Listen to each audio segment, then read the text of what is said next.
നമ്മൾക്കൊക്കെ ലഭിക്കുന്ന സ്കോളർഷിപ്പിന്റെ പേര് സർക്കാർ ഇട്ടിട്ടുള്ളത് ഇ ഗ്രാൻസ് സ്റ്റൈഫൻ ഒക്കെയാണ്. പക്ഷെ മുന്നോക്ക സമുദായ കോർപ്പറേഷന്റെ ഫെലോഷിപ്പിന്റെ പേര് അല്ലെങ്കിൽ സ്റ്റൈഫനിന്റെ പേര് സ്റ്റൈഫൻ എന്നല്ല, വിദ്യാ സമുന്നതി എന്നാണ് അതിന്റെ പേര്. സമാനമായിട്ടാണ് ജനാധിപത്യത്തിന്റെ ശ്രീകോവിൽ നിന്നുള്ളപ്പോഴുള്ള പരാമർശങ്ങൾ എറണാകുളം ജംഗ്ഷന്റെ പേര് മാറ്റിക്കൊണ്ട് രാജശ്രീ രാമവർമ്മ എന്ന പേരിടാൻ കൊച്ചിൻ കോർപ്പറേഷൻ തീരുമാനിക്കുന്നത്. എങ്ങനെയാണ് നമ്മുടെ നിത്യജീവിതത്തിനകത്ത് ഭരണകൂടം പേരിടലുകൾക്കകത്ത് ബ്രാഹ്മണ്യത്തെ പുലർത്തുന്നത്? ഈ കാസ്റ്റ് സിസ്റ്റത്തിന്റെ വലിയൊരു പ്രത്യേകത അത് സോഷ്യലി സാങ്ഷൻഡ് വിഭാഗത്തിലെ വാക്കുകളെയും ഭാവനയെയും മാത്രമേ അത് സ്വീകരിക്കുള്ളൂ എന്നുള്ളതാണ് അതിൻ്റെ ഒരു പ്രശ്നം. സോഷ്യലി സാങ്ഷൻഡ് ആയിരിക്കണം. ആ സാങ്ഷൻഡ് സെക്ഷനിൽ നിന്ന് വരുന്ന കലാകാരനായിരിക്കും.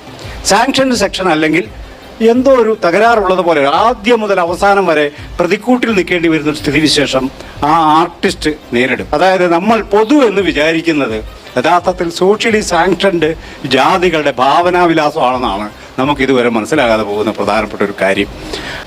ഇപ്പം നഞ്ചിയമ്മയ്ക്ക് പ്രൈസ് കിട്ടിയപ്പോൾ, അവാർഡ് കിട്ടിയപ്പോൾ കേരളത്തിലെ ഒരു സംഗീതജ്ഞൻ പറഞ്ഞൊരു കാര്യം, ഞാനൊക്കെ രാവിലെ മുതൽ ഒരു സാധന ചെയ്ത് വർഷങ്ങളായിട്ട് സാധന ചെയ്തിട്ട് എനിക്ക് കിട്ടുന്നില്ല, ചുമ്മാ നടന്ന് അവർക്ക് കിട്ടിയെന്ന്. സംഗീതം ചുമ്മാ നടക്കുന്നവർക്ക് കൊടുക്കാവുന്ന അവാർഡല്ലെന്നാണ് അയാൾ പറയുന്നൊരു കാര്യം.